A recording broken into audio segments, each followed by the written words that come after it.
Information Covid-19. Pourquoi faut-il porter un masque de protection? Le virus du Covid-19 est présent sur les surfaces infectées, mais surtout dans le creux du nez et de la bouche d'une personne contaminée qui fait la maladie ou pas. Le virus Covid-19 est présent dans les postillons ou microsalives que le malade distille lorsqu'il tousse ou lorsqu'il parle pour se propager dans l'air et infecter une personne bien portante. À deux ou à plusieurs, dans les lieux publics ou privés, il nous faut tous porter le masque de protection car il permet d'empêcher l'éparpillement des microsalives infectées du malade et de bloquer l'inhalation de ces postillons par une personne saine. Le masque agit comme une barrière contre les gouttelettes expulsées des voies respiratoires. Pour être efficace, il doit bien couvrir le nez et la bouche. Pourquoi faut-il respecter la distanciation sociale? Un individu qui parle diffuse involontairement autour de lui des postillons salivaires qui peuvent atteindre jusqu'à 1 mètre de distance autour de lui. La Covid-19 se trouve dans les voies respiratoires de la bouche et du nez d'une personne infectée qui fait la maladie ou pas et peut ainsi se propager, porter par ces gouttelettes et contaminer une personne bien portante. Nous pouvons stopper la propagation de cette maladie en maintenant une distance sociale d'au moins 1 mètre entre nous et les autres, c'est-à-dire ne pas se serrer la main et ne pas se faire d'accolade. Protégeons-nous, protégeons les autres. Plus d'informations au 119, appel gratuit.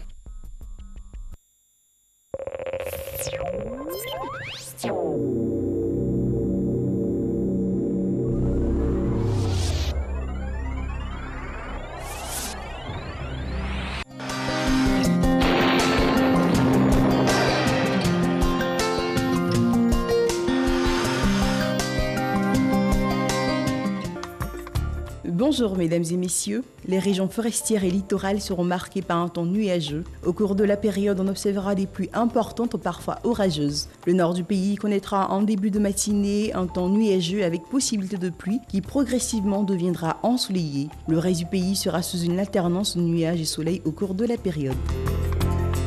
Côté température, on note 25 degrés à Abidjan, 26 à Adiaké, 24 à Bandoukou, 25 à Boaké, 24 à Daloa, 25 à Dimbokro, 24 à Gagnoa, 25 à Korogo, 23 à Mans, 24 à Odiéné, 25 degrés dans plusieurs villes, notamment San Pedro, Sassandra, Tabou et Yamoussoukro. La présence de masses d'air humide dans les basses couches de l'atmosphère favoriseront des formations d'orage au cours de l'après-midi dans la partie ouest et nord-ouest du pays. Les régions forestières et littorales resteront nuageuses avec des périodes de pluie au cours de l'après-midi. Quelques foyers orageux pointeront dans la partie est du pays en fin de période. Pour les températures, on note 29 degrés à Abidjan et à Adiaké, 34 à Bandoukou et Boaké, 33 degrés à Daloa, 35 à Dimbokro, 33 à Gagnoa, 35 à Korogo, 32 degrés à Mans. La ville de Odiéné affichera 34 degrés, 29 à San Pedro, 28 degrés à Sassandra et Tabou et enfin 34 degrés à Yamoussoukro. Merci pour votre aimable attention à ce point du temps. On pourrait avoir un risque élevé d'inondation sur toutes les villes situées le long du littoral. Nous invitons la population ivoirienne à redoubler de vigilance. Très bonne suite de programme à vous sur la RTI.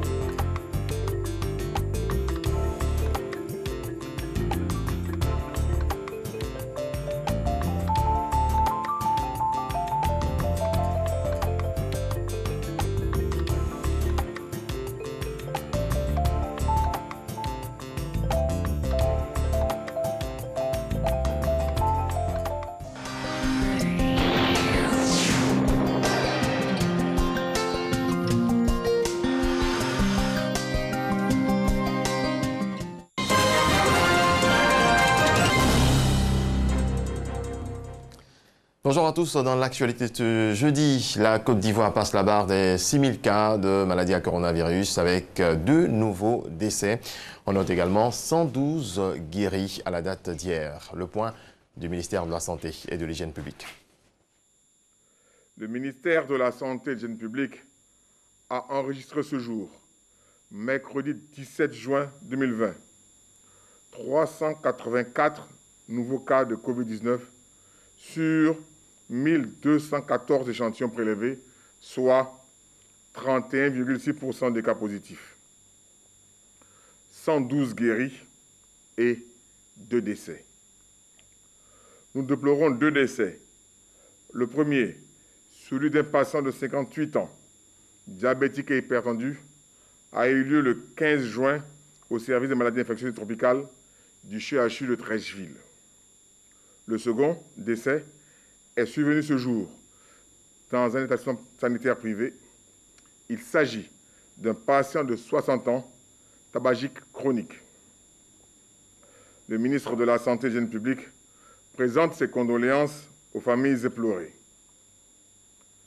À la date du 17 juin 2020, la Côte d'Ivoire compte donc 6063 cas confirmés, dont 2749 personnes guéries, 48 décès et 3266 cas actifs.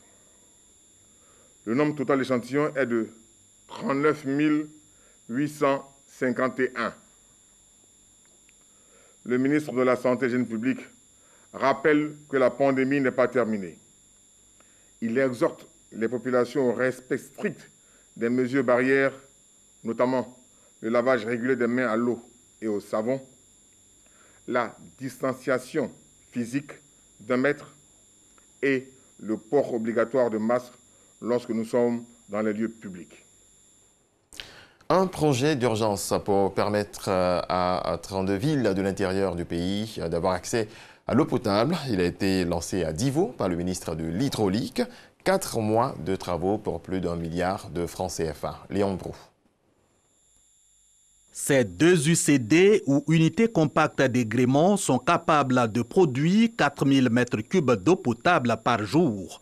Elles seront définitivement opérationnelles fin novembre prochain et vont pallier le déficit d'alimentation en eau potable de la ville de Divo. L'usine qui est derrière vous, qui a été construite en 1978, produit 3500 m3 jour. Avec la rivière Boubo, nous allons produire 4000 m3 jour.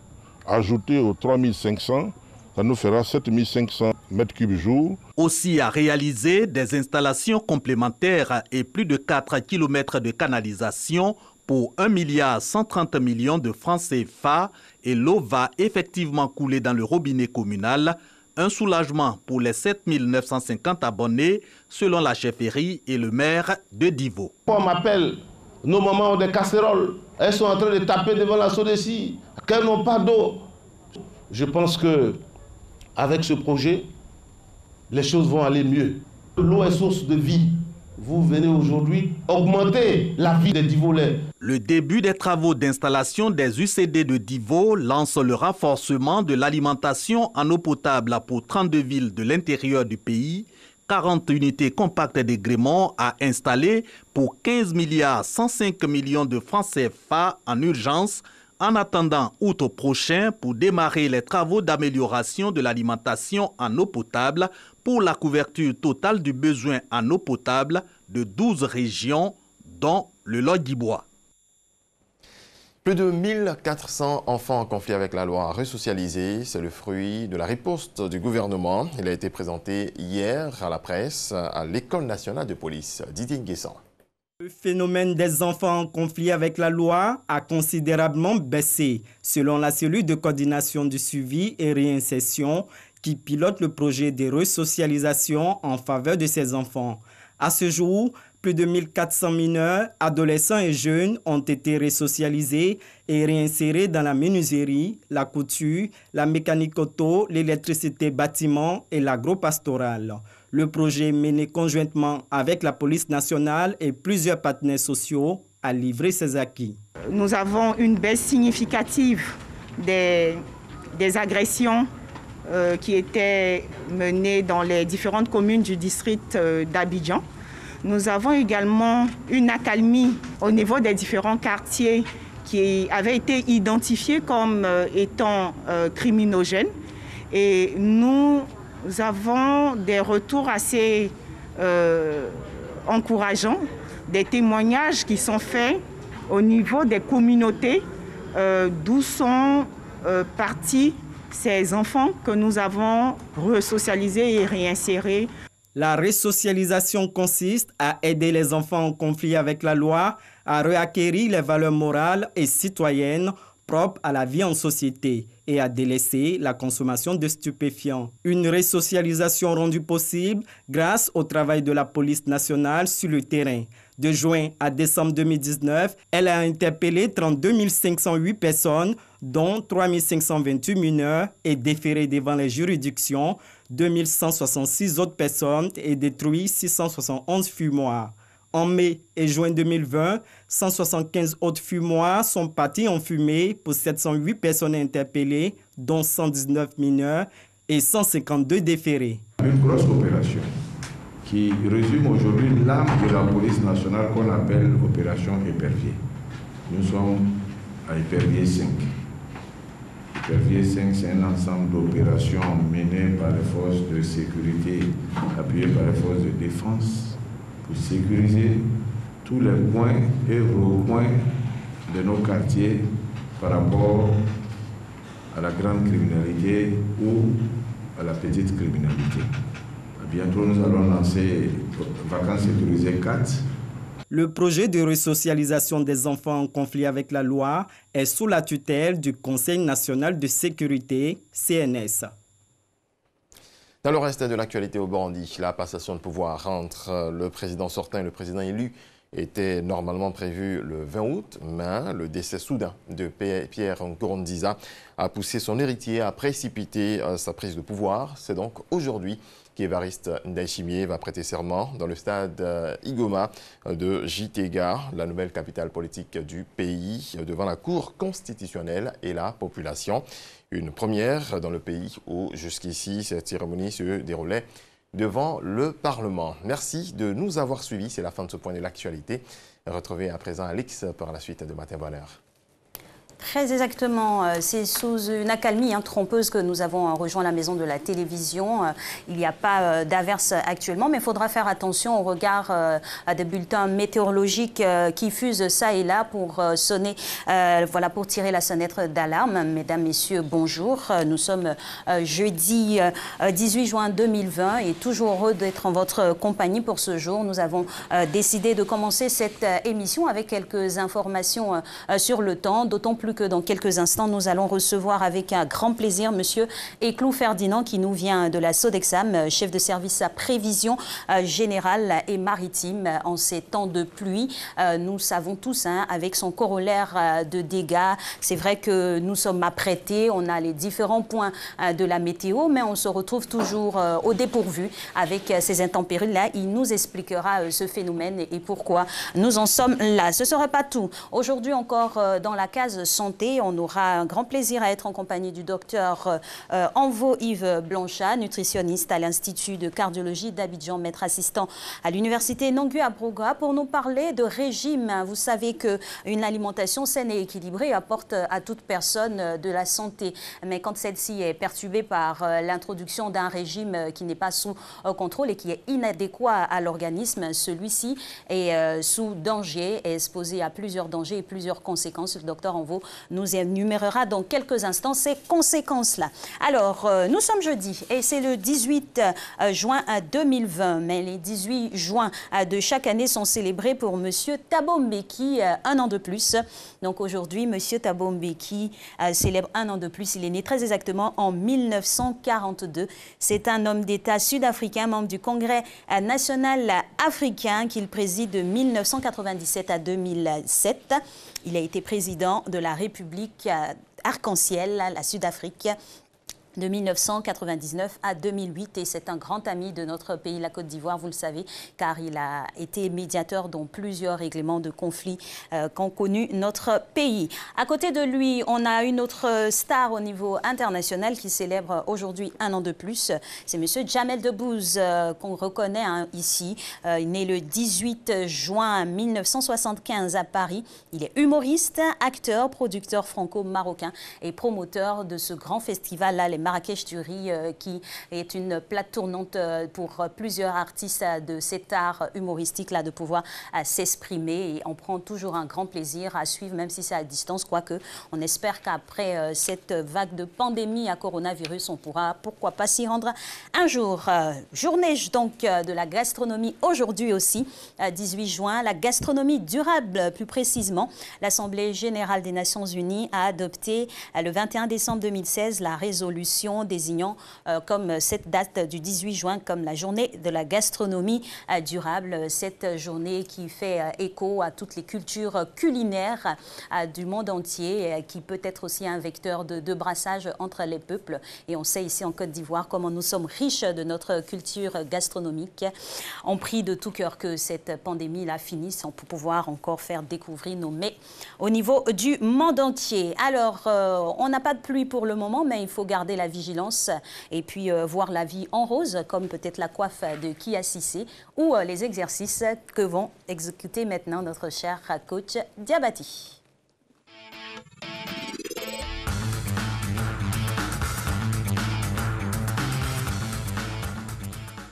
Bonjour, bonjour, je vous à la maison, Coach Diabaté pour vous servir.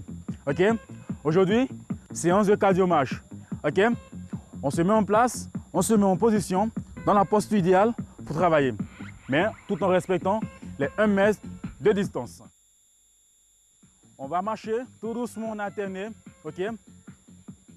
Tout doucement en alterné. Ok, continue.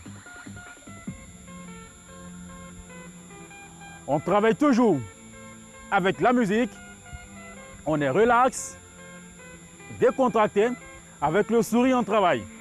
Chez vous, à la maison. Ok, tout doucement, on élève, décoller les pieds du sol, en alterné. Ça va chauffer rapide. Hein? Ok, et on recule. On pose totalement le plat du pied, on avance et on recule. Totalement le plat du pied au sol. La marche. Ok. Avec les mains antéro-postérieur. Ok. Continue. Recule. C'est un mouvement. Là, marche normale. Et recule sur la pointe des pieds. Avance, pointe des pieds. Et recule. Marche. Sur place. Ok, échange, marche. Ok, avance. Avance. Ok. Position initiale. Marche. Recule. Marche. Recule. Avec montée de main. Et regarde toujours droit devant. Ok, sur place. Ok, marche, pousse là. Continue de pousser hein? Et marche avec mouvement. Ok, recule. Ok, bouge, bouge. Oh, et grandit. On marche, on pousse sur les côtés. Bouge. Le fitness, le sport, c'est la vie. Et je vous dis qu'il n'y a pas mieux que le fitness, que le sport, quoi. Ok? Pour une personne stressée, je vous demande de vous mettre au sport. Ok? Sur place. Doucement. Ok? Mouvement. Ok. On grandit toujours en marchant. On avance.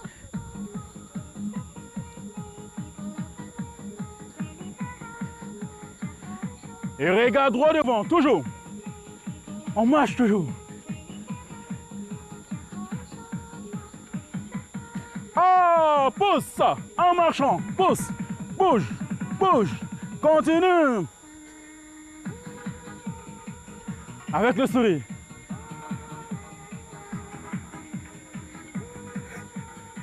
Oh, c'est beau ça. Ok. Ok. Marche en élevant les genoux. OK? Marche, recule avec élévation genoux. Avance avec le genou. Élévation genou en marchant. Et recule. OK. Continue. Bouge. Bouge. Ah! Continue. OK. Pause. Ça peut aller chez vous? Ça va? On a bien travaillé. On a bien transpiré. OK.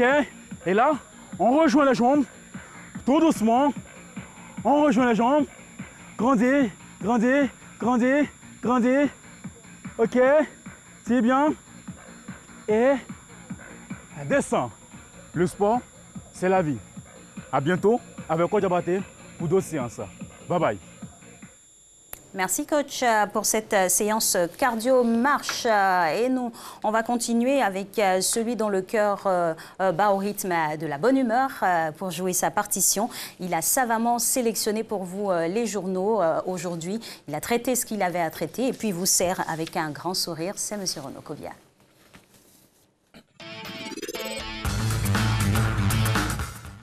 Bonjour Renaud. Bonjour Alix. Voilà, le sourire, il est là et ça fait plaisir en ces temps moroses.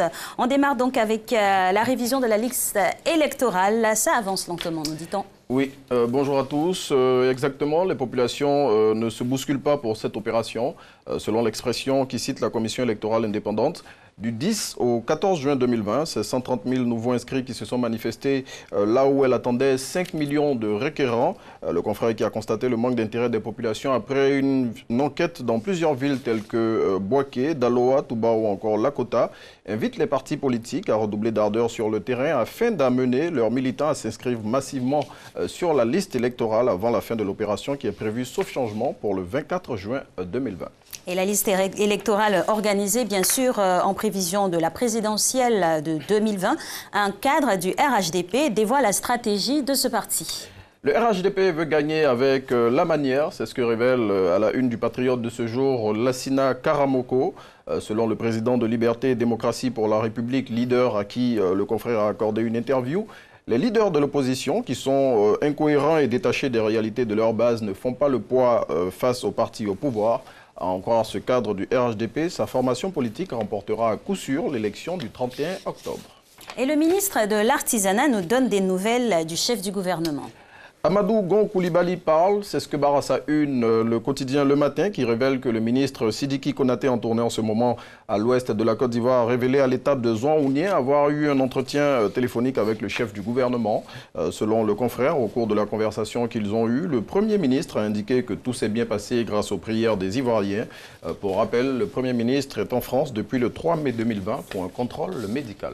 Et un mot d'environnement, la Côte d'Ivoire est à la porte de désert. C'est le cri d'alarme lancé par le ministre de l'Environnement et du Développement durable hier à l'occasion de la célébration de la journée mondiale de lutte contre la désertification et la sécheresse. Selon le professeur Seka Seka qui est cité par l'Inter, si des mesures drastiques concernant notamment le changement de comportement alimentaire ne sont pas prises, la Côte d'Ivoire risque de devenir un pays désertique. Autre commémoration de journée dans notre pays, celle de l'enfant africain. Tout à fait. Le thème choisi par la Côte d'Ivoire à l'occasion du 30e anniversaire de cette journée initiée par l'Organisation de l'Unité africaine en souvenir du massacre de centaines d'enfants de Soweto par le pouvoir de l'apartheid le 16 juin 1976 est « Respectons les droits des enfants afin de mieux les protéger ». J'y suis arrivé en cette période de Covid-19. À cette occasion, le professeur Bakayoko Lee Ramata, ministre de la Femme, de la Famille et de l'Enfant, a appelé à la vigilance et à l'engagement de tous pour que les droits des enfants soient davantage respectés. Et direction maintenant le mont Peko. Et c'est avec Fraternité Matin qui nous donne des nouvelles de ce parc national, 4 ans après l'opération de déguerpissement des populations qu'il avait colonisé. Le quotidien pro-gouvernemental nous dit ce que devient le Mont Peko et les mesures prises par les autorités ivoiriennes pour le sécuriser.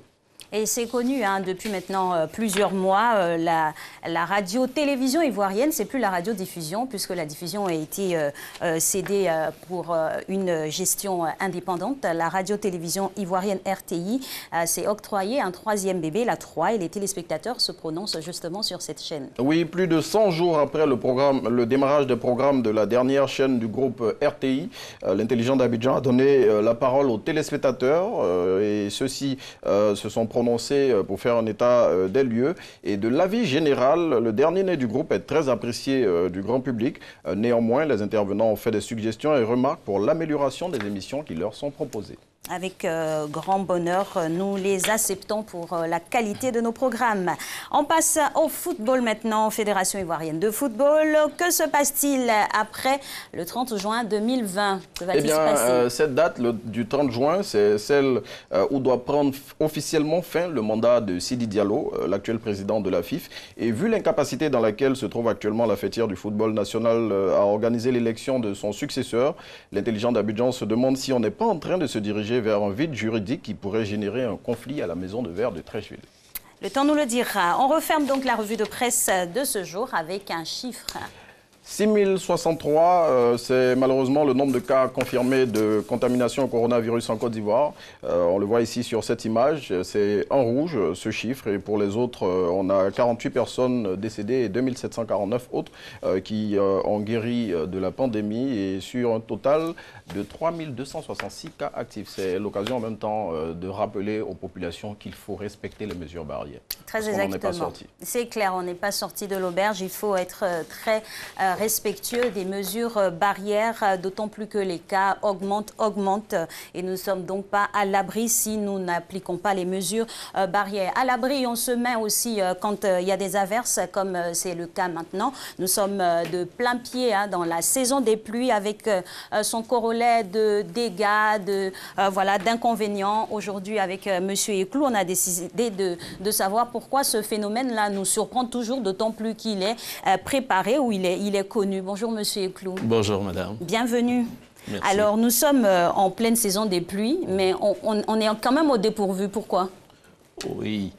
Et le constat est fait de telle sorte que la population ivoirienne a l'impression que c'est maintenant que la grande saison des pluies débute. Mais ce qu'il faut dire, c'est que dès le mois d'avril, nous avons commencé à avoir des précipitations à l'intérieur du pays. Et ces précipitations se sont déplacées au fil, je dirais, des jours pour se retrouver maintenant sur le littoral. Sinon, la saison a débuté depuis la période d'avril, mais nous avons eu des pauses pluviométriques qui ont été parfois un peu longues selon la région où vous vous trouvez.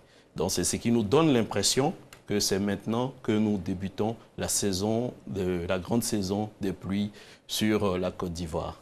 Alors, cette déconvenue est du fait de l'inattention hein, ou de la lecture exacte du temps, de la période de tous, c'est ça? Non, les populations font une bonne lecture des précipitations, puisque présentement, nous avons un flot important de pluie, donc ce qui nous donne l'impression que c'est maintenant que la saison commence.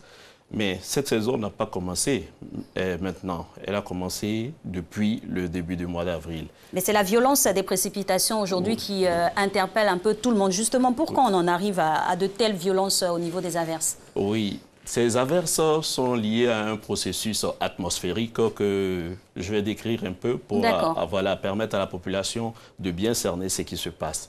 Dans un premier temps, vous avez ce que nous appelons en météorologie la zone de convergence intertropicale. Donc cette zone va être la zone où va se manifester les différents orages que nous connaissons. Et dès le début du mois d'avril, ce sont des prémices. Ça veut dire que la dynamique au niveau de l'atmosphère se met en place.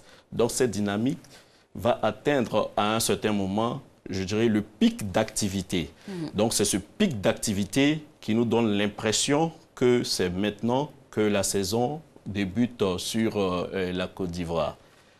Et il y a encore d'autres facteurs qui vont... Oui, d'autres facteurs vont s'ajouter, c'est-à-dire l'instabilité même au niveau de l'air, de la masse d'air que nous avons, c'est-à-dire sur nous allons recevoir des masses d'air océaniques, c'est-à-dire des masses d'air humides. Donc ces masses d'air humides avec la présence de soleil sur la Côte d'Ivoire, une forte insolation va permettre aux cellules orageuses de grossir. C'est le différent nuages que vous avez de grossir et donner des orages. Et ces orages peuvent être par moments assez violents ou donner beaucoup d'eau, comme ce qu'on a pu constater ce week-end. Justement, on a aussi, à la préparation de cette émission, lu qu'aujourd'hui serait un jour à risque, dit de vigilance orange. Qu'est-ce à dire? Oui, la vigilance va décrire un peu les impacts que les précipitations pourront avoir sur la population. Nous passons au risque de vigilance orange parce que les données que nous avons nous permettent de voir que des orages extrêmement violents passeront sur le pays. Raison pour laquelle nous avons donné cette vigilance orange pour les zones qui sont concernées. Nous avons le district d'Abidjan, puisqu'on a des cellules qui sont passées dans la nuit, si vous constatez, depuis hier, dans la nuit, d'hier à ce matin, nous avons eu des précipitations.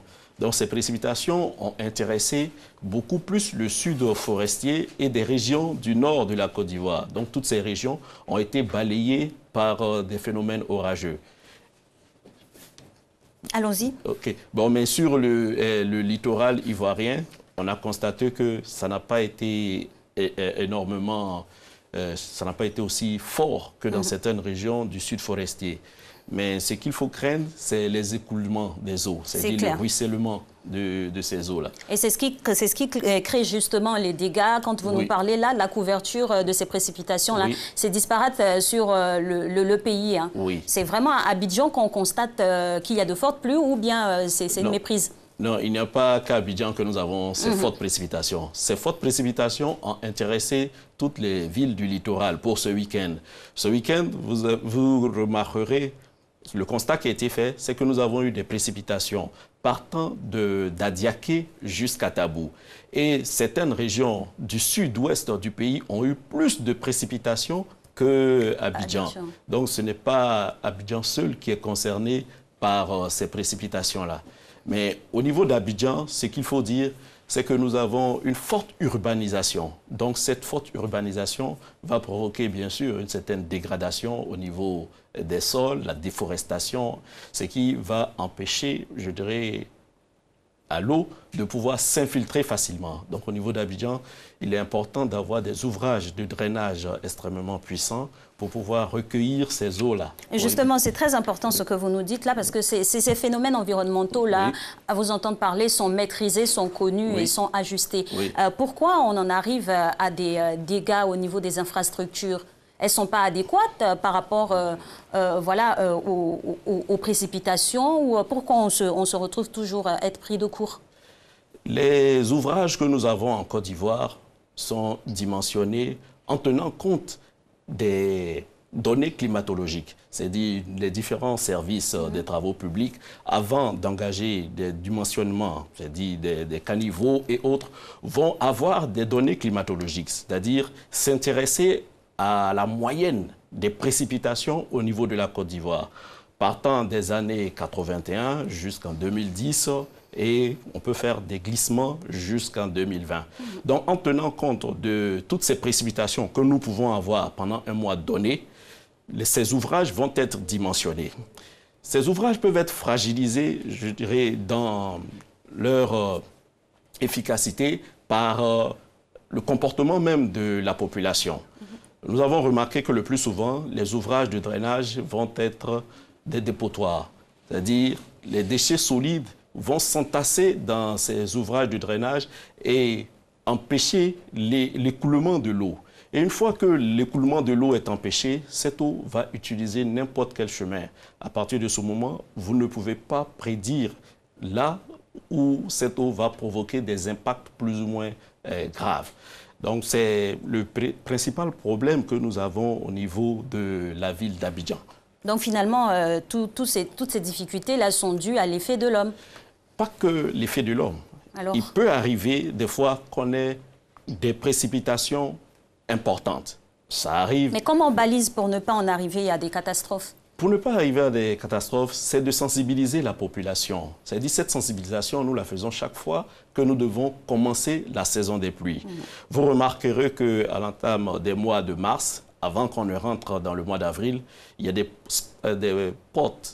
spots publicitaires qui sont réalisés par le gouvernement pour attirer l'attention de la population sur la saison des pluies.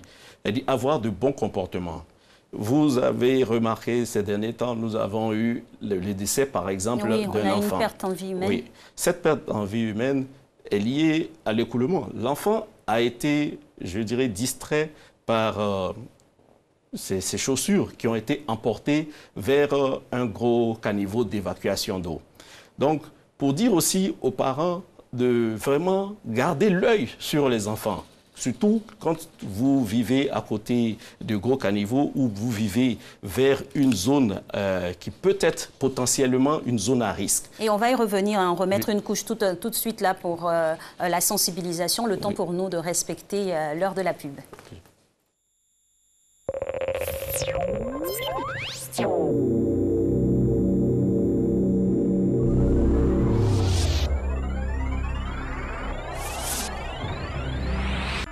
Information Covid-19. Pourquoi faut-il porter un masque de protection? Le virus du Covid-19 est présent sur les surfaces infectées, mais surtout dans le creux du nez et de la bouche d'une personne contaminée qui fait la maladie ou pas. Le virus Covid-19 est présent dans les postillons ou microsalives que le malade distille lorsqu'il tousse ou lorsqu'il parle pour se propager dans l'air et infecter une personne bien portante. À deux ou à plusieurs, dans les lieux publics ou privés, il nous faut tous porter le masque de protection car il permet d'empêcher l'éparpillement des microsalives infectées du malade et de bloquer l'inhalation de ces postillons par une personne saine. Le masque agit comme une barrière contre les gouttelettes expulsées des voies respiratoires. Pour être efficace, il doit bien couvrir le nez et la bouche. Pourquoi faut-il respecter la distanciation sociale? Un individu qui parle diffuse involontairement autour de lui des postillons salivaires qui peuvent atteindre jusqu'à 1 mètre de distance autour de lui. La Covid-19 se trouve dans les voies respiratoires de la bouche et du nez d'une personne infectée qui fait la maladie ou pas et peut ainsi se propager, portée par ces gouttelettes et contaminer une personne bien portante. Nous pouvons stopper la propagation de cette maladie en maintenant une distance sociale d'au moins 1 mètre entre nous et les autres, c'est-à-dire ne pas se serrer la main et ne pas se faire d'accolade. Protégeons-nous, protégeons les autres. Plus d'informations au 119, appel gratuit. Dans ce contexte difficile lié à la pandémie de la Covid-19, la Direction générale de la RTI remercie ses annonceurs pour leur confiance et leur fidélité. Le groupe RTI reste mobilisé aux côtés du personnel de santé, des forces de sécurité et de l'ensemble de la population ivoirienne pour contribuer significativement à l'effort collectif de lutte contre la pandémie de la Covid-19. RTI, la marque du service public. Info Conapêche. Vous êtes en situation de handicap, vous vivez au village ou en ville, la Convention des Nations Unies et la Constitution vous donnent droit à une reconnaissance juridique ainsi qu'à la participation à la vie publique et politique de votre pays. Prenez donc part au processus d'enrôlement pour l'établissement de la carte nationale d'identité et à l'inscription sur la liste électorale. Faites connaître vos difficultés au Comité national des personnes en situation de handicap pour les élections. Contact 49 88 35 67 01 49 03 96.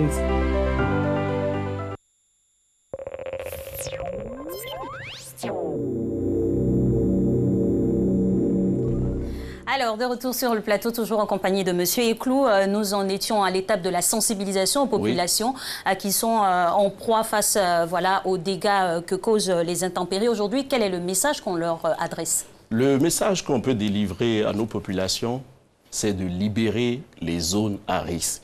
Les populations connaissent pour la plupart les zones à risque. Il faut les libérer pour éviter qu'en ce moment, on ait des glissements de terrain ou des éboulements. Désolée de vous interrompre, mais les populations, peut-être, elles ne sont pas vraiment tellement aguerries quant à la localisation de ces zones à risque. Là, vous qui savez, c'est où les zones à risque pour pouvoir interpeller et sensibiliser tout le monde? Les zones à risque, en général, le gouvernement a déjà bien défini les zones à risque. Et des campagnes de sensibilisation sont réalisées chaque fois pour demander à ces populations de libérer les zones à risque. Lorsque vous êtes au bas d'un flanc de collines et autres, ça demeure une zone à risque. Elle dit, lorsque nous aurons d'énormes quantités de pluie, le sol finira par être saturé. À partir de ce moment, l'eau ne peut plus s'infiltrer. Et quand vous êtes vers les flancs de collines et autres, vous pouvez avoir des glissements de terrain. Et ces glissements de terrain, malheureusement, voilà, provoquent la mort de nos populations. Donc, ce qu'on peut leur demander, c'est de vraiment libérer les zones à risque. Et lorsque vous savez que vous êtes dans une zone qui n'est pas trop éloignée d'un ouvrage de drainage à forte capacité, il serait préférable de garder un œil sur les enfants pour éviter qu'ils aillent jouer sous la pluie et malheureusement se laisser distraire par cette pluie-là et aller vers ces ouvrages qui, avec des écoulements extrêmement importants, provoque bien évidemment la mort de certaines personnes. Alors, M. Eclou, la pédagogie, c'est quelque chose de très important. Oui. Et depuis maintenant plusieurs années, on essaie d'apporter notre pierre pour sensibiliser les populations quant au départ ou la libération même de ces zones à risque-là. Maintenant, quand ces populations-là partent, qu'est-ce qui se passe pour qu'elles puissent revenir encore en saison sèche? C'est que les zones peut-être n'ont pas été, on va dire, réquisitionnées pour ne plus qu'elles viennent s'installer. Qu'est-ce qui se passe finalement? Quand ces zones sont libérées, qu'est-ce qui se passe? Le gouvernement met en place certaines mesures, c'est-à-dire un certain reboisement à ce niveau-là pour éviter que nous ayons des glissements de terrain. Mais la population doit savoir qu'elle doit elle-même être responsable. Ça veut dire, nous avons fait partie d'une région parce que c'est une zone à risque. Vous ne devez pas revenir vous mettre là. Quand vous revenez vous mettre là, vous vous mettez vous-même en danger. La première personne à pouvoir assurer sa vie, c'est soi-même. Donc, vous ne devez pas retourner vers ces zones. C'est vrai, beaucoup, je dirais, de choses sont réalisées pour éviter qu'on ait la recolonisation de ces lieux, mais la population peut être parfois assez difficile. Et on peut revoir des gens revenir se mettre dans ces zones-là. Donc, je dirais le district d'Abidjan a pris au niveau d'Abidjan beaucoup de mesures assez drastiques pour éviter que ces personnes-là ne reviennent vers là. Donc, il faut faire ici appel au sens de la responsabilité de tous et aussi également, on va dire, à la vigilance pour pouvoir rester sain et sauf en cette période de pluie. Merci infiniment d'être passé, nous expliquer tous ces phénomènes-là et puis donner les alertes. Notamment aujourd'hui, jeudi, il faut faire très attention quant aux précipitations. D'accord. Merci beaucoup. Merci infiniment et très belle journée à vous, même s'il pleut, mais sortez couverts, ça ira. Alors, on poursuit avec la phase santé de ce jour, jeudi qui rime avec la santé. Quand on a le beau temps, on a la santé. Même si on n'a pas le beau temps, il faut quand même se maintenir en santé avec une bonne alimentation et ne pas la perturber par des régimes ça et là qu'on ne maîtrise pas forcément et qui ne sont pas prodigués par des professionnels. Aujourd'hui, Docteur Onvo a décidé de nous interpeller sur les risques qu'encourent toutes les personnes qui s'adonnent au régime draconien. Juste après le jingle, vous allez le découvrir avec grand plaisir.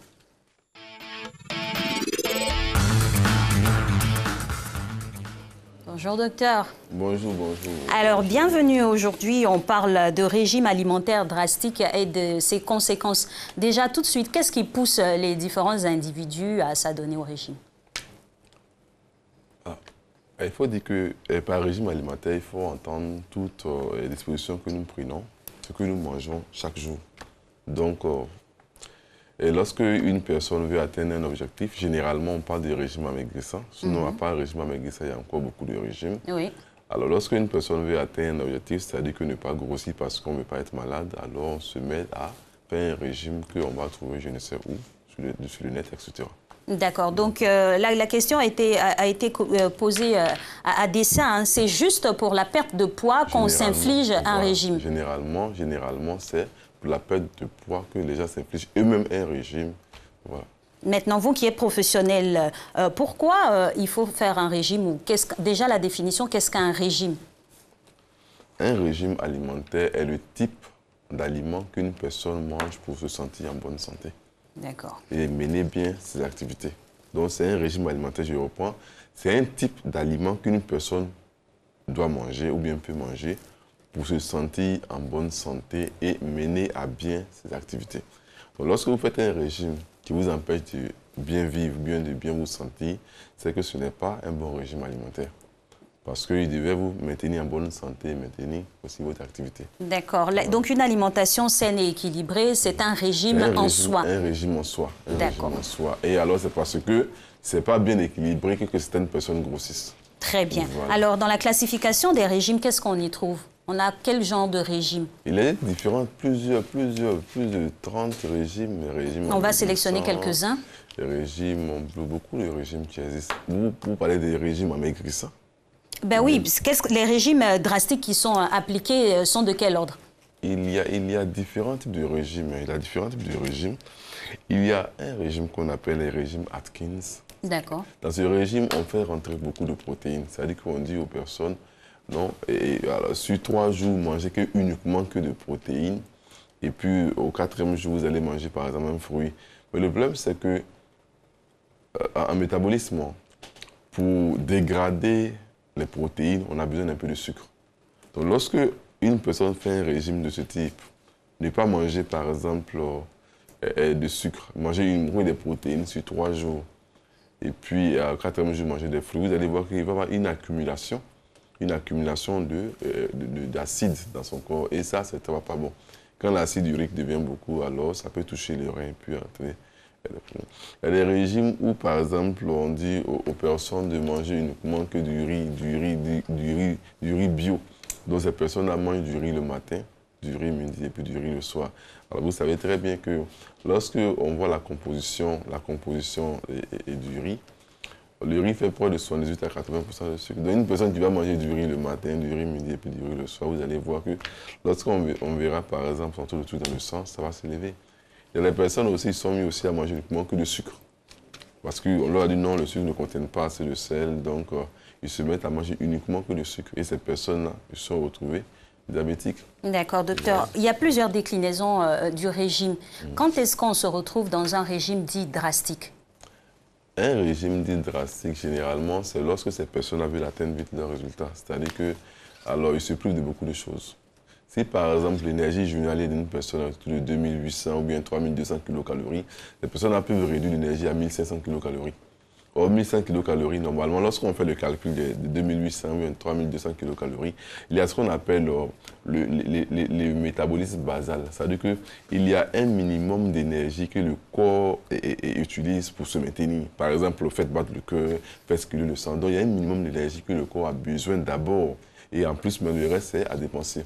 Mais les régimes deviennent drastiques. Lorsqu'on n'arrive même pas à subir, le corps n'arrive même pas à atteindre d'abord ce minimum d'énergie, le métabolisme basal. Et quand c'est comme ça, alors on assiste un peu à des fontes musculaires, on assiste un peu à tout. Alors, docteur, la matérialisation de ce régime drastique-là, ça se décline comment? Parce que quelqu'un qui se dit, bon, je suis en train de faire un régime, j'y apporte peut-être, je mange un repas par jour, ou j'annule un repas, je réduis à 2 repas. Est-ce que ce type de comportement alimentaire là peut être qualifié de régime drastique? C'est drastique parce que ça n'aboutira pas. Ça n'aboutira pas. Et puis les conséquences sont graves. Je vais vous donner un exemple d'une personne que j'ai vue il n'y a pas longtemps. Alors, il y a eu un patient qui cherchait à perdre du poids. Donc alors, à midi, il ne mangeait pratiquement pas. Il prenait juste un petit bout de pain, il ne mangeait pas. Et le soir aussi, il ne mangeait pas assez. À la nuit, il fait une hypoglycémie. Et comme il fait une hypoglycémie, alors quelqu'un lui aurait conseillé comme ça, non? Quand on fait une hypoglycémie, alors il faut prendre un jus le soir, il faut prendre les bouillies le soir. Et c'est ce qu'il a pris. Je vous ai dit ici que lorsqu'on prend le sucre le soir, bien sûr, on a une atteinte au niveau des yeux. Oui. Et ce monsieur, en passant de là, alors, en ne pas manger à midi, alors il s'est aggravé sa situation au niveau d'une atteinte oculaire. Alors, comme il ne mangeait pas à midi, donc c'est-à-dire que normalement, vous voyez au niveau du cœur, il y a les ions potassium, ions sodium qui permettent quand même au cœur de battre. Du fait qu'il ne mange pas la journée, alors son taux de potassium dans le sang a beaucoup baissé. Du coup, il se retrouve en cardio. Voici un peu comment ce monsieur a lui-même par ses erreurs, un peu, voilà. C'est le régime drastique là où est-ce que ça l'a conduit. Ça l'a conduit en ophtalmo, ça l'a conduit en cardio, etc. Donc aujourd'hui, avec ce que vous êtes en train de nous dire, là, malheureusement, il y a des populations qui n'ont pas forcément accès aisément à la nourriture, qui se retrouvent dans des cas de mort subite, comme on a l'habitude d'appeler pour un repas. C'est un régime implicitement appliqué à leur vie qui les met en danger, c'est sûr? Oui, ça aussi, c'est un régime alimentaire aussi. Imposé même par la vie. Imposé par la vie, mais généralement, ces personnes, vous allez voir que ces personnes-là, ils arrivent comment à équilibrer leur repas. Et comment? C'est-à-dire qu'ils font peut-être 2 repas. Ils font souvent le matin, et puis ils mangent vers 16 h, puis ils n'en mangent plus. Et souvent, certains aussi font un seul repas vers 15 h. Mais ces personnes aussi, vous voyez que ces personnes ne dépensent pas assez d'énergie. C'est quand on dépense beaucoup d'énergie qu'on fait rentrer beaucoup d'énergie. Alors, lorsqu'on ne dépense pas, qu'on fait rentrer beaucoup d'énergie, alors on assiste à une obésité, un excès d'énergie qui arrive. Voici un peu souvent l'erreur qu'ils font. Donc, ces personnes-là qui font un seul repas, je pense que s'ils sont en bonne santé, c'est parce qu'ils mangent quelque chose que ça passe. D'accord. On va revenir dans quelques instants sur les conséquences précises des régimes drastiques. Le temps pour nous de recueillir vos avis quant à la question que vous a posée Emmanuel Bonzo.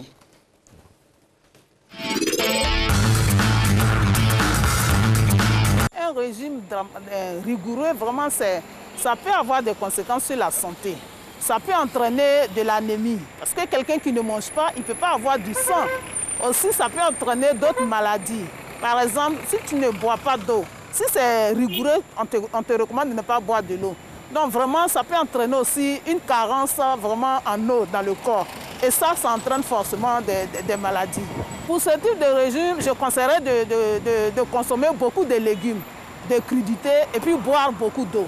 1,5 litre le matin, 1,5 litre à midi et 1,5 litre le soir. Comme ça, le corps est hydraté. Oui, je pense que oui. Dans le sens où il peut entraîner des maladies comme l'ulcère et autres. Et ce genre de régime-là, il est drastique. C'est vrai qu'il va donner des avantages. On va perdre facilement du poids, mais ce poids, il va facilement se récupérer lorsqu'on va commencer à s'alimenter correctement. Pour moi, je pense qu'un régime, un bon régime, c'est celui qui fait maigrir, mais progressivement, pas trop drastique. Un régime juste, quoi. Un régime alimentaire, qu'il soit drastique et même rigoureux, ne peut en aucune façon avoir des conséquences sur l'état de santé. Je vais citer le cas des sportifs de haut niveau qui s'adonnent à des régimes presque drastiques. On sait que quand ils ne respectent pas leur régime alimentaire et ils ne sont pas performants sur le terrain, je recommande beaucoup d'éviter le gras, d'éviter l'alcool et puis en même temps de manger par exemple beaucoup de fruits. Un régime alimentaire qui n'est pas contrôlé peut avoir des répercussions sur la santé de la personne elle-même. Cette personne peut avoir des séquelles dans l'estomac, puisque l'estomac réclame ce qui est droit.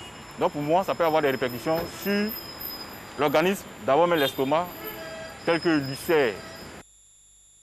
Et voilà, de retour sur le plateau, toujours en compagnie du docteur Onvo. Docteur Onvo, ce qu'on remarque, c'est que la majeure partie des intervenants sont du même avis que le régime drastique peut apporter des conséquences et est même source de plusieurs conséquences. Ce qui est à préciser, c'est que tous les régimes ne sont pas aussi drastiques. Il y a des régimes bien spécifiques, comme l'intervenant parle des athlètes. C'est des régimes spécifiques adaptés à leur activité. C'est pour atteindre une certaine performance qu'on leur soumet un régime alimentaire de sportif. Parce que même chez le sportif de haut niveau, même on va jusqu'à équilibrer le taux des ions, des minéraux, le taux de potassium à apporter pour ne pas que le volume de sang puisse bien baisser. Parce que si le volume de sang baisse, vous allez avoir un peu de vertige et puis pour même pas atteindre l'objectif. Vous avez vu un peu dans nos championnats, nos joueurs qui jouent au ballon et puis même ils courent, ils arrivent devant le poteau, au lieu de marquer, ils jettent le ballon. Mais, vous nous dites que c'est dû au régime, c'est ça? Mais les sportifs en Côte d'Ivoire, c'est sur quel régime? Ils courent toute la journée sous le soleil. Mais il y a toujours des nutritionnistes au sein des équipes sportives. En Côte d'Ivoire ici? Ah oui, en Côte d'Ivoire, si vous le confirmez, moi je confirme. L'équipe nationale, en tout cas, elle s'octroie les services d'un nutritionniste. Que vous connaissez bien? Je ne connais pas le nom finalement, okay, mais je pense qu'avec toutes les caméras qui ont circulé dans plusieurs compétitions, on a pu voir que c'est assez rigoureux à ce niveau-là. C'est clair qu'au niveau sportif ou dans d'autres cas, il faut être accompagné par des professionnels pour pouvoir faire des régimes. Normalement, c'est ce que nous conseillons. Vous voyez un peu nos jeunes gens qui jouent au ballon ici. C'est les jeunes gens qui courent sous le soleil, ils transpirent. Mais là, c'est vraiment dans un cadre informel. C'est dans le cadre...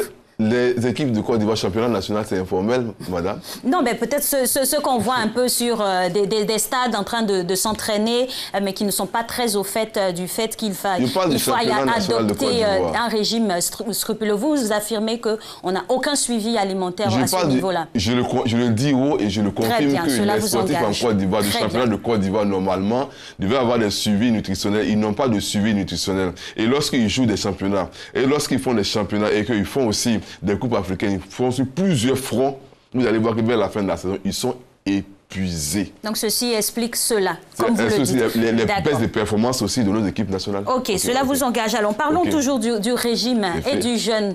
Par exemple, le jeûne, c'est un régime draconien? Il peut être qualifié de régime draconien? Ça dépend du type de jeûne. De quel type? Voilà, parce qu'il y a des pays en Asie, par exemple, où certains disent, par exemple, que je n'ai pas mangé depuis 2 jours, 3 jours. Ça, ce n'est pas un régime alimentaire. Bon, c'est ce que ça demande pour un point de vue spirituel. Mais ce que on a des parents ici qui disent, non, la journée, ils ne mangent pas. Tout le soir, ils rattrapent toute la quantité d'énergie qu'ils n'ont pas pu manger. Ça, c'est un régime alimentaire qui n'est pas bon. Vous voyez un peu? C'est vrai que toute l'énergie journalière qu'ils n'ont pas pu manger, ils vont prendre tout le soir. Voilà, le régime, par exemple, le soir sera équilibré. Mais du fait que la quantité d'énergie est tellement importante le soir, alors ça, c'est pas un bon régime. Et du coup, docteur, comment s'administrer ou comment observer un régime dit sain? Un régime dit sain, ce qu'on essaie de faire, c'est-à-dire qu'on essaie de proposer un régime alimentaire qui réduit l'énergie, si c'est un régime amaigrissant d'abord, qui réduit l'énergie, tout en veillant à ce que tous les paramètres de santé puissent bien rentrer. Et comment concrètement on le fait? On vérifie l'âge du patient, l'âge du patient, le poids, et puis après un interrogatoire, on se rend compte par exemple de son activité journalière, et puis encore on l'écoute dans l'interrogatoire, on se rend compte un peu qu'est-ce qui manque, qu'est-ce qu'on peut apporter. Parce qu'il y a certaines personnes qui ont fait des régimes alimentaires puis se sont retrouvées anémies. Ils ont fait des anémies pendant des années, ils ont pris des anti-anémies pendant des années, ils n'ont pas résolu le problème. Mais à les écouter, vous voyez que dans leur régime alimentaire, il y a un manque d'éléments produisant du fer. Donc ce qu'il y a à retenir, c'est clair que le régime il doit être fait sous contrôle de professionnels, au risque d'être soumis à quoi comme conséquence? Bien sûr, il y a des conséquences graves. Ça vient de citer je connaissais une dame aussi qui a voulu faire un régime. Elle a voulu un régime, par exemple, sur le net où on dit qu'il fallait manger des choux. Elle a mangé des choux pendant 3 mois. Et cette dame, vous allez voir que le chou, en science, nous, on dit que le chou, c'est un aliment qui est crucifère. C'est un crucifère. Alors, le crucifère, c'est des aliments qui contiennent des substances goitrogènes. Ça donne le goitre. Donc, à force de manger le chou pendant 3 mois, cette dame a développé un goitre, mais qui n'est pas sorti, c'était interne. Et le goitre interne a entraîné une hypertension, laquelle a détruit le rein. Aujourd'hui, la dame... En insuffisance. Voilà, elle vit avec un seul rein. L'autre rein a été enlevé, elle vit avec un seul rein. À cause d'un régime de 3 mois de chou. Voici un peu quelques conséquences auxquelles l'homme peut s'adonner. Et au niveau de pathologie, vous avez parlé d'hypertension ou d'insuffisance même au niveau du rein. Il y a quelle autre maladie auquel on s'expose par rapport au régime drastique? Un régime drastique, vous voyez un peu souvent, il y a des cas auxquels on a affaire. Ceux qui font des colopathies. On leur dit non, ne mangez pas igname, ne mangez pas banane, etc. Non, ce n'est pas des bons conseils. Vous voyez, ce n'est pas de bons conseils. Parce qu'aujourd'hui, lorsqu'on voit dans l'alimentation, je vous ai dit tout à l'heure qu'au niveau du cœur, on a besoin du potassium, un peu de sodium pour maintenir le bon battement du cœur. Lorsqu'on dit quelqu'un qui a une colopathie ne mange pas igname, ne mange pas banane, vous voyez que ce sont des véritables sources de potassium. Et généralement, les personnes à qui ne mangent pas igname, banane, etc., ces personnes se retrouvent généralement en cardio parce qu'ils manquent de potassium. Vous voyez un peu, alors quand il manque de potassium, il y a une arythmie au niveau du cœur, donc là aussi ça fait quelque chose. Donc lorsqu'on fait un régime alimentaire, il faut voir des spécialistes. Moi, c'est étonnant, ça me fait souvent rire de savoir que lorsqu'il s'agit par exemple d'un problème gynéco, on s'en va voir le gynécologue, un diabétologue, on s'en va voir le diabétologue, mais quand il s'agit de l'alimentation, alors tout le monde s'invite sur D'autant plus qu'il y a une science dédiée pour l'alimentation. Voilà, pour l'alimentation. Voilà, donc normalement, vous venez, mais ils sont devant sur Internet, ils tapent, ils font, ça ne marche pas, ils sont aidants jusqu'à ce qu'un jour, bon. Tout ce qui arrive, arrive. Cette forme d'automédication alimentaire qui est très néfaste, il faut la proscrire et puis s'orienter vers les professionnels en la matière que sont les nutritionnistes pour s'administrer un régime alimentaire. Normalement, c'est ce que nous conseillons. Très bien. Merci infiniment, docteur Onvo, pour ces pistes de solutions quant au régime alimentaire. Aujourd'hui, c'est votre dernier passage pour cette saison. Ce fut en tout cas un grand plaisir. On espère qu'il était partagé. Non, mais j'ai été très content de partager mes 10 années de cardiologie avec vous. J'ai fait 10 ans cardio et j'ai appris beaucoup de choses que j'ai partagées sur ce plateau avec toute la population ivoirienne. J'ai été très content. Merci beaucoup à vous. Ce fut aussi un grand plaisir pour nous et du moins un honneur de vous avoir reçu sur ce plateau pour apporter aussi vos solutions aux différentes populations qui, sachez-le, apprécient fortement vos interventions ici à Matin Bonheur dans la case santé. Merci à vous de nous avoir suivis et puis évitez les régimes drastiques. Contactez le docteur Onvo et d'autres de ses collègues qui sont à votre disposition. C'est vrai qu'on finit la saison bientôt, mais ils sont encore là pour nous apporter le sourire dans la santé. Je vous souhaite de passer une belle journée. Merci beaucoup.